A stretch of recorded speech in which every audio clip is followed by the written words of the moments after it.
Hai semuanya, di seri ini kita akan belajar tentang Laravel. Tentu saja dengan Laravel terbaru ya, di versi 12. Nah, langsung aja kita mulai baca di dokumentasinya ya. Buat yang belum menginstal atau belum menyiapkan kebutuhan untuk menginstal Laravel, silakan dikonfigurasi sendiri ya. Karena di sini saya tidak akan menjelaskan bagaimana sih yang harus diinstal. Tentu aja kalau Windows mungkin pakai SAM, kalau di Linux ya teman-teman bisa cari sendiri gitu ya, caranya gimana. Nah, oke, kita langsung bahas ke Laravelnya ya, dan stepnya itu ada di dokumentasi bagian installation ini. Nah, di sini kalau mau bikin aplikasi Laravel, kita bisa dengan Laravel installer ya, dan ini saya sudah menginstalnya. Oke, jadi di sini saya buka terminal dan saya akan masuk ke project saya. Oke. Oke, di sini saya udah masuk ke direktori atau folder yang saya inginkan ya, tentu aja. Dan di sini saya bisa memulai installnya dengan Laravel new, terus diikuti dengan nama projectnya, Laravel 12 gitu ya, misal seperti ini. Oke, dan di sini kita ditanyain tuh stack yang ingin kita install apa. Jadi starter kitnya ya. Jadi kalau kita nggak mau pakai apapun ya kita bisa pakai no one gitu ya. Terus ada React ini pakai Inertia, Vue juga pakai Inertia dan ada Livewire. Nah, di sini kawan-kawan perlu diperhatikan aja ya. Jadi kawan-kawan itu mau bikin aplikasinya itu pakai apa gitu ke depannya. Apakah pakai ya jQuery atau JavaScript biasa atau Alpine.js. Nah, mungkin bisa aja gunakan yang no one ini ya. Atau ya dengan stacknya Inertia dan suka atau udah belajar tentang React ya silakan gunakan React. Itu sesuaikan kebutuhan ya. Nah, jadi di sini mungkin saya akan mulai dengan tanpa starter kit ya. Oke, nah di sini akan terjadi proses instalasi di Laravel. Oke, nah sebelumnya mungkin sedikit saya jelaskan. Di sini saya pakai Laravel Heart ya. Jadi untuk developmentnya nanti otomatis saya dapat domain.test gitu ya. Jadi tadi kan projectnya namanya Laravel 12. Nanti pada URL-nya saya dapetin Laravel 12.test seperti ini nantinya ya. Nah, di sini masih kosong karena instalasinya masih belum selesai ya. Nah, di sini saya pakai MySQL. Nah, kemudian apakah kita mau menjalankan migration defaultnya? Iya, kita iyain aja ya. Oke, database-nya belum ada nih Laravel 12. Apakah kita mau bikin? Ya, gitu kan. Nah, apakah kita mau jalankan npm run build? Iya juga aja ya. Jadi untuk proses awal kita iyain aja semuanya. Nah, pada sesi ini kita akan pelajari struktur dari project Laravel itu sendiri ya. Jadi sebelum kita masuk ke frameworknya, kita akan pelajari strukturnya terlebih dulu supaya kawan-kawan juga lebih mengerti atau mengenal tentang framework Laravel ini nantinya. Oke, jadi ini kita masih nunggu npm install dan seterusnya gitu ya. Nah, kalau sudah selesai kita bisa cd ke foldernya Laravel 12. Oke, nah di sini saya akan buka dengan PHP Storm ya. Nah, di sini untuk ngoding saya pakai PHP Storm. Kalau kawan-kawan pakai yang lain ya silakan ya. Oke, nah ini project PHP Storm yang saya miliki gitu ya. Oke, sebelum kita masuk ke sini, saya akan balik ke browser terlebih dulu dan di sini saya refresh. Jadi kurang lebih tampilan dari Laravel 12 ketika pertama kali diinstal itu seperti ini ya kawan-kawan. Nah, sekarang kita balik ke text editornya. Jadi kita bisa masuk ke sini dan kita bisa lihat di sebelah kiri ini struktur dari project Laravel. Pertama ada folder app, ada bootstrap, config, database, public resource, dan seterusnya. Nah, mungkin kawan-kawan ketika lihat seperti ini ngerasa kok wow, banyak sekali folder, banyak sekali file yang sudah ada di project ini ya. Nah, mungkin kalau yang baru belajar mungkin akan merasa kayak apa ya, udah insecure lihat foldernya gitu ya, atau lihat filenya yang sebanyak ini. Nah, jadi kawan-kawan nggak usah khawatir, kita akan bahas satu-satu gitu ya. Dan ini nggak seserem itu atau nggak seserem jumlah filenya gitu ya. Jadi kita akan jelajah satu-satu. Oke, dari mungkin kita akan masuk ke folder app terlebih dulu ya. Nah, di folder app ini di Laravel 12 ada 3 folder lagi. Ada HTTP, ada models, dan ada provider. Nah, HTTP ini berisi sebuah folder namanya controller ya. Nah, controller itu adalah ya untuk mengontrol aplikasi kita ya. Dalam MVC itu kan ada model, view, dan controller itu ya. Jadi nanti controller yang ada itu ada di sini nantinya. Jadi kawan-kawan kalau mau bikin controller ya harus ada di dalam folder app HTTP controller ini nantinya. Terus models ya. Models ini tentu aja dalam konsep MVC dia adalah sebagai interaksi atau yang berinteraksi dengan database yang ada gitu ya. Jadi kalau di Laravel konvensinya itu seperti ini. Kalau namanya user ini, dia akan berinteraksi dengan database table dengan nama users ya. Dengan nama users, ada S-nya. Atau bentuk pluralnya. Kalau ini kan singular gitu ya. Jadi kurang lebih seperti itu untuk konvensi penamaannya. Jadi secara umum kalau bisa nanti kawan-kawan dalam penamaan kelas di modelnya itu ya gunakan bahasa Inggris gitu ya. Kalau emang nggak bisa ya itu bisa diakali dengan cara lain ya. Mungkin nanti kita akan bahas di bagian model sendiri gitu ya. Nah, provider itu ya provider apps ya. Kita bisa ngedaftarin fungsi-fungsi yang kita pengen jalankan ketika aplikasi ini di booting atau ketika aplikasi ini dijalankan gitu ya. Jadi misalnya saya mau menjalankan untuk Unguard gitu ya. Untuk Unguard semua model gitu ya. Jadi kalau di Laravel itu ada konsep guard untuk melindungi model supaya nggak bisa diisi secara massal secara default gitu ya. Jadi kita bisa tambahkan seperti ini misalnya atau yang lainnya gitu ya. Jadi ya ini jarang kita pegang sebenarnya. Maksudnya nggak akan sesering HTTP dan models atau di dalam folder HTTP dan models ini nantinya. Terus Bootstrap ini isinya tentang apa? Ya ini tentang aplikasi aja ya kayak app-nya. Terus ada middleware-nya itu sekarang ada di app sini atau di Bootstrap app ini. Kalau dulu kan ada folder tersendiri untuk middleware-nya.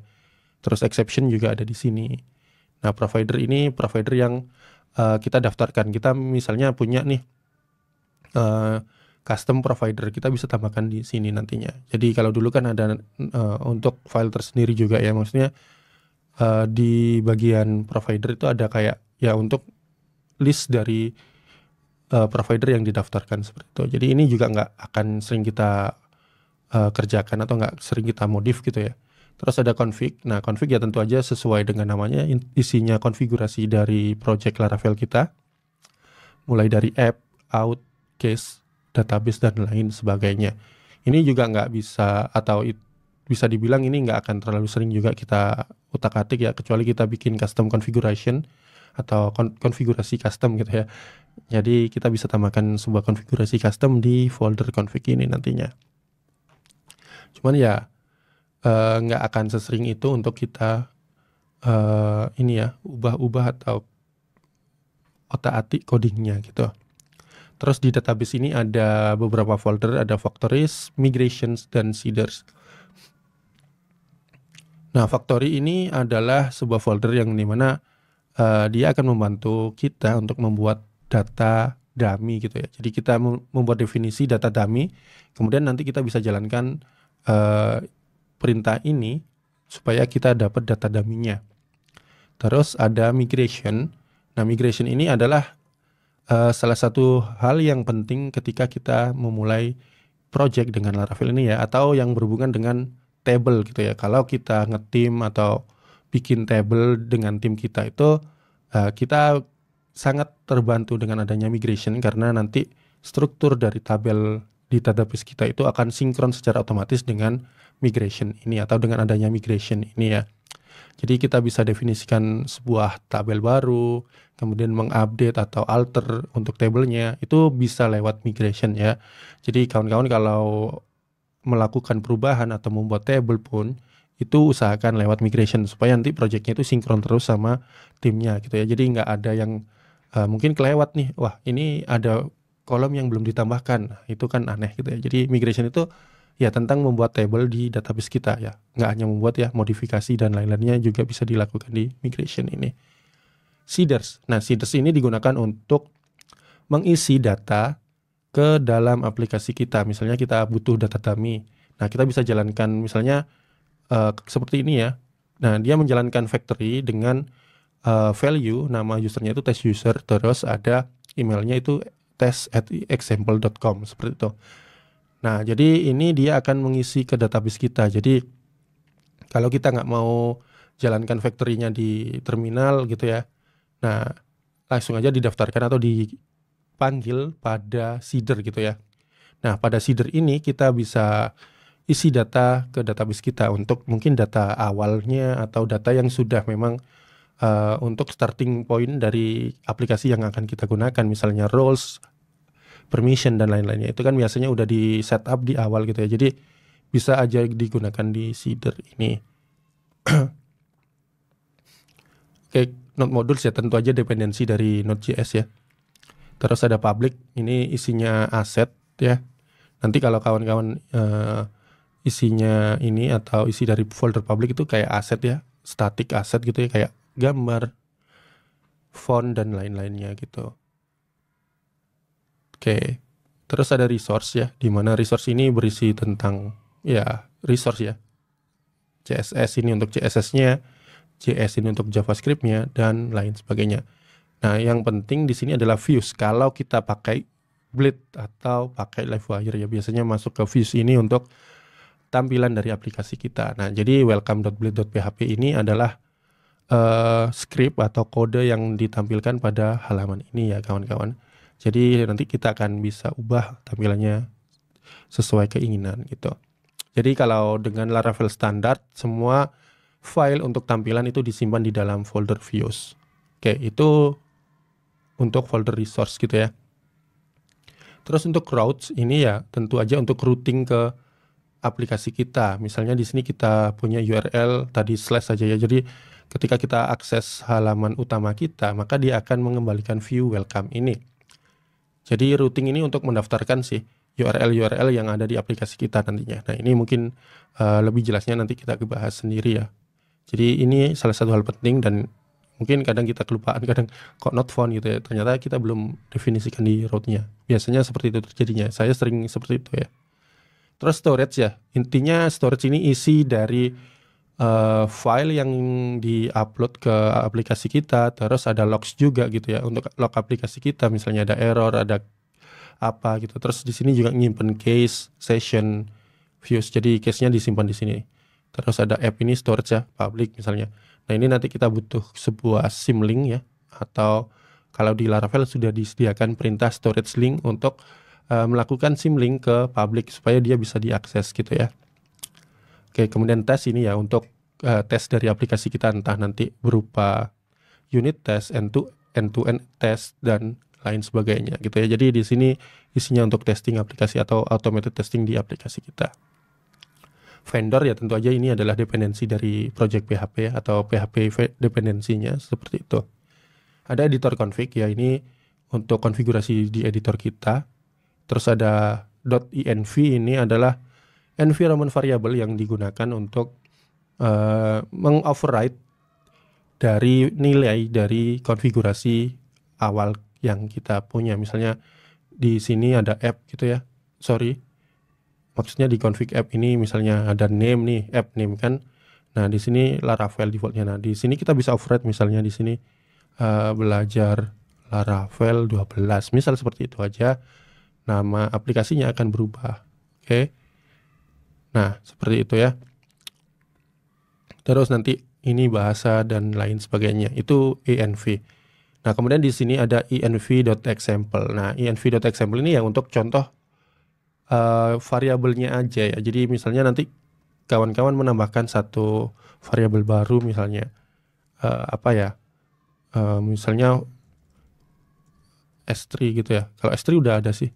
S3 client atau apa gitu ya. Pokoknya ini config yang misalnya dengan Wittrans ya, misalnya kita punya integrasi dengan Wittrans, API key misal gitu ya. Nah, kita bisa tambahkan variabel di sini. Nah, kan yang dijalankan itu nanti yang .env ini. Nah, .env itu nggak akan jalan atau nggak ada ya. Maksudnya file .env ini kalau kita masukkan ke Git itu dia akan di-ignore. Makanya di sini pada file .env.example ini kawan-kawan wajib menambahkan variabel apa aja sih yang dibutuhkan supaya nanti aplikasinya juga bisa jalan ya. Jadi nanti ketika example-nya di copy, variabelnya juga sudah tersedia. Karena .env ini dia nggak akan masuk ke Git gitu ya, karena dia di-ignore. Karena ya bahaya ya environment variable dilihatin ke orang gitu ya. Jadi env yang dijalankan untuk production ini nggak akan di-push ke Git gitu. Jadi ini sebagai contoh variabel-variabel apa yang tersedia di sini gitu ya, atau di aplikasi kita. Terus ya ini file-file Git ya, Git attribute, Git ignore, dan ada artisan. Ini sebuah command line interface yang dimana akan membantu kita untuk membuat file pada Laravel gitu ya. Nggak hanya file, ada beberapa perintah atau proses yang dijalankan artisan juga ya. Terus ada composer ya, ini dependensi dari dari PHP-nya atau project PHP gitu ya. Terus ya package JSON ini ya dependensi dari npm-nya gitu ya. Oke, PHP unit ya, ini untuk settingan atau konfigurasi dari PHP unitnya gitu ya. Ada file config, ini ya konfigurasi dari file-nya.